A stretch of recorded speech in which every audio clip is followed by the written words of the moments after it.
Well, good morning once again, everybody. I hope you're having a great day. Um, I want to talk today about where we left off last week on with obvious is not obvious. We were in Judges, I believe Judges 20 last week, but I want to focus on Judges 19 on this morning to give the precursor to what was already discussed, just to help paint the picture.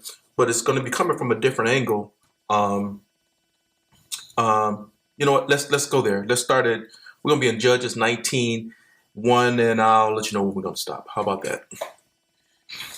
Judges 19:1.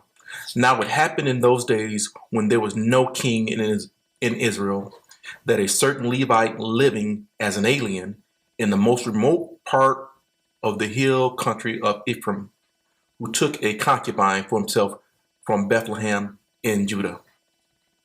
But his concubine was unfaithful to him and left him and went to her father's house in Bethlehem of Judah and stayed there for a period of 4 months. Then her husband arose and went after her to speak kindly and tenderly to her in order to bring her back, taking with him his servant and a pair of donkeys. So she brought him into her father's house, and when the father of the girl saw him, he was happy to meet him.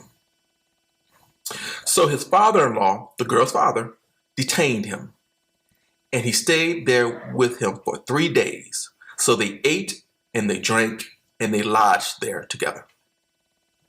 On the fourth day, they got up early in the morning, and the Levite prepared to leave, but the girl's father said to him, to his son-in-law, strengthen yourself with a piece of bread and afterwards go away. So both the men sat down and ate and drank together. And the girl's father said to the man, please be willing to spend the night and enjoy yourself. 7. Then the man got up to leave, but his father-in-law urged him strongly to remain. So he spent the night there again. Going to 8. On the fifth day, he got up early in the morning to leave. But the girl's father said to him, please strengthen yourself and wait until the end of the day. So both of them ate. 9. When the man and his concubine and his servant got up to leave, his father-in-law, the girl's father, said to him, behold, now the day has drawn to a close. Please spend the night. Look, now the day comes to an end. Spend the night here and celebrate. Enjoy yourself. Then tomorrow you may get up early for your journey and go home. 10. But the man was not willing to stay the night. So he got up and left and came to a place opposite of Jerusalem. With him were 2 saddled donkeys and his servant and his concubine. 11. When they were near Jebus, which is Jerusalem, the day was almost gone, and the servant said to his master, please, please come and let us turn aside into the Jebusite city and spend the night in it. But his master said to him, we will not turn aside into a city of foreigners who are not our sons or descendants of Israel. We will go on as far as Gibeah. And he said to his servant in 13, come and let us approach one of these places, and we will spend the night in Gibeah or in Ramah. So they passed by and went on their way, and the sun set on them near Gibeah, which belongs to the tribe of Benjamin. Now here we're getting back to where we was last week, the tribe of Benjamin. And they turned aside there to go in and spend the night in Gibeah. And the Levite went in and sat down in the open square of the city, because no man invited them into the house to spend the night. You know what? I think I'm going to stop there, because this is where we picked up last week. But the story, I don't want to get into the tragedy that happened. We all know the tragedy, and I'll paraphrase through this tragedy. But we all know that they go on and they stay in a town that were descendants of the Israelites. They stay in the town of Benjamin, where they thought they were safe. You know, and last week talked about obvious is not obvious. They stayed in a place that they thought was safe. And as the story is told, just like in Genesis when Lot was approached and the men of the town came and spoke to Lot when Lot was with the angels and asked, demanded that they send the foreigners out so that the men could sleep with them. The men wanted to sleep with the men foreigners. Here we have the same thing that happened here in Gibeah with the Levite. The Levite is not named, nor was the woman named. They just called him the Levite. When Levites were the priests of Israel of the day.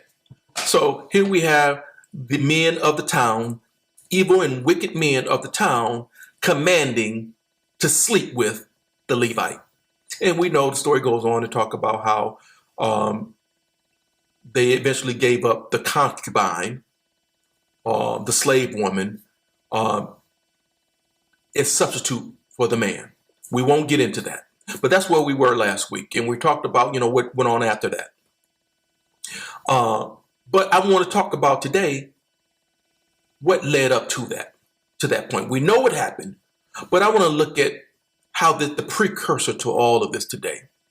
If we go back to, where this thing started, here we have the Levite, the priest, who married or had a concubine that left him. He went after his concubine. Concubine in this day wasn't on the equal plane as a wife. They were usually the slaves or the maidservants of the man. Some had children, some did, but they were not equal with wives. I want to say that. That's what a concubine was. It was most likely it was a slave that he was laying with. Okay. But here in this passage, he went to find her. She left him. She was adulterous. She was sleeping around. She was cheating on him. And he still went to go after her, to talk tenderly to her, to get her to come back. Now, mind you, we're in the days where there was no king. Okay. We're in the end of Judges. That we're at the stage where there were no kings, and at this point, Joshua had not too long died. Okay, so this is before Saul came to be king. Now, I want to mention this to you. They were in the land of Benjamin, and this we were talking about last week how there were 12 tribes. We had the other 11 tribes against the one Benjamite tribe, and they were trying to eradicate the Benjamite tribe because the Benjamites were fighting against what was the right thing to do based on the other 11 tribes. But we go on to know that the first king of Israel was a Benjamite. I'm going to say that because, there was some, maybe in our next discussion, we'll talk about how that came to be, but, from the very tribe that committed this tragedy, and we're all wondering, what was going to happen. From that tribe came the first king. But back to our story. Here we're in a situation where, by all rights, the woman at this time would normally have been stoned or killed for the adulterous act that she committed. So she ran. Now, the Levite, at this time, went to get her and talked tenderly because he wanted her back. He had forgiven her. He was bringing her back. He had forgiven her for what she had done and wanted to start off new. Okay. But in the same vein, you also have to understand that the father who accepted the daughter back in was in the wrong based on this time because he should not have accepted her back in. So I'm looking at the motives behind the characters and what we're talking about. Okay, and in this situation, the father-in-law was the one that was provoking the priest, the Levite, to stay longer than what he should. Now, we're reading the story. He goes on and we talk about how he stayed for 3 days, and the third day he got up. On the fourth day he got up to leave. And here it came to me. The revelation came to me on this week. It's like, do we linger too long? Are we told to leave and we don't? And then I start going in my head about looking through my life on all those decisions that I've made or didn't make in a timely fashion. Those times where I spent too much time in the wrong place and what became of it. Hear me. You know, if the priest who had stayed on to the third day would have got up on the fourth, like he intended to do, and leave and not get provoked to continue to lavish in the celebratory atmosphere, I would believe that this situation would be totally different. Hear me. The outcome would have been different if he would have left when he was supposed to. Instead of leaving after the third day, he stayed the fourth and didn't leave until the fifth. And then when he left, I think it's in 6, it talks about he left in the evening hour. Even his slave helper said, "Hey, you know, it's getting late. Let us stop here." He said, "No, we're gonna keep on going because we're gonna go to a land that is safe." Or what he appeared, or was obviously in his mind, obvious is not obvious, was to be a safe place for them, was to end up not being so. But what if, let me ask you a question, what if Jesus on the third day decided that on his own accord, because you know we all know that he was supposed, he was going to be be resurrected on the third day. That was pre-written before he even came about. Okay, so it was destiny and prophetic that he was to rise on the third day. What if he didn't?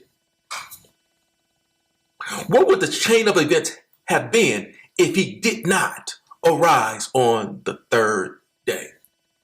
I'm painting a picture here. I'm going somewhere with this because I'm asking, sometimes we linger and we stay places that first of all we shouldn't have been in the first place. But even if we were supposed to be, we were on assignment, we take it upon ourselves to stay longer. Now, I'm going to be transparent with you on this day. I've been in some places that I never should have been in the first place, let alone be on assignment. It wasn't an assignment, not of God. And I stayed longer than I was supposed to, and I had paid the consequence of being somewhere. Now, thank God it wasn't a tragic situation as this was. But let's ask ourselves. Thank God that wasn't my case. That's not my story in this instance. But it may not have been unto death. But there's also been a lot of times where I stuck around in places that I should not have. And I'm to this day paying the consequences because I should have never been there. And then in cases that I was told to leave, I stayed. Because as we have it, I was eating, I was drinking, I was lounging, I was satisfying my flesh here. And if we want to be transparent, in my time, in my youth, even in my maturity in some cases, I was indulging in things that I should never been in, let alone lounging in. Hear me. Have you stayed places too long? Are you in a place right now that you shouldn't be in? That's the question. That's the question of this day. Once again, we have it where, he was told to leave. Excuse me, he wasn't told to leave, but he was supposed to leave on that third day. But the fourth day, he was convinced. He allowed the father-in-law, who had motivation for him to stay. Let me tell you what the motivation was. See, the father-in-law was harboring his daughter. The daughter, the adulterous woman, the woman that left her husband. Now, this was a big deal back in the day, guys. So I'm saying this: the father-in-law had a motive to want to, smooge the priest. Not only that, I just said he's a priest. He was a Levite. How good is it for the father-in-law to want to host the priest in his own house for his own benefits, for his own blessings, for his own forgiveness, and for his own forgiveness and motives to look over the illegals that he committed by harboring his daughter. The father-in-law had motivation, guys, okay? But it wasn't for the good of the priest. It wasn't even for the good of his daughter. It was the good for himself because he was in a state of, oh my God, here I have the priest, the man of God, coming to get the wife that I'm harboring. That, hear me, guys, there was motivations in that, okay? But it was for his good, not for the good of his daughter, per se. And it wasn't necessarily for the good of the priest. Hear me. How many times have you been in a situation where people have detained you for their benefit? The benefit was all his. It wasn't unto the priest. How many times have you been detained, or been persuaded, or smoozed, or seduced to stay in a place that you should not be in? I know I'm speaking to somebody today. I know I am. Heck, I've been there. I've been seduced. See, what we're talking about, celebrating, drinking, laughing, eating, lounging. He was seduced. And some of us, even right now, are being told to leave the situation. We're staying too long. And I pray that no one has to deal with the fate of what the concubine had to go through. But I'm here to tell you guys that there are situations that you just ought not be with, that you ought not linger around, that you ought not get comfortable with. Because just like Jesus had a designated time, I believe that this priest had a designated time that he was supposed to leave. And he did not. He allowed himself to be seduced. And guys, we know that the enemy comes to steal, kill, and destroy by hook or crook, however you want to put it. His goal is to get you to not be where you're supposed to be, to not do what you're supposed to do. These are the traps that we are every day avoiding, and listening to God and being where we're supposed to be when we're supposed to be there, and praying for his mercy when we're not. And that's why we pray every day, because I'm not here to tell you I get it right. I'm not here to tell you that I always hear accurately, but I am aware of what my shortcomings are. Are you aware? See, that we ought not be falling for tricks and traps that we're familiar with, especially not as we become mature in the spirit. We ought not still be struggling with these things. At some point, we have to mature and make a decision that as for me and my family, we're going to serve the Lord. We have to make these decisions. We have to go against who we know we are currently and be who we're supposed to be. Hear me, guys. I hope this makes sense for you, somebody today. Stop lingering. Some of us need to get up and leave. As you're hearing this, my voice right now, you probably need to leave. Amen. We'll talk soon.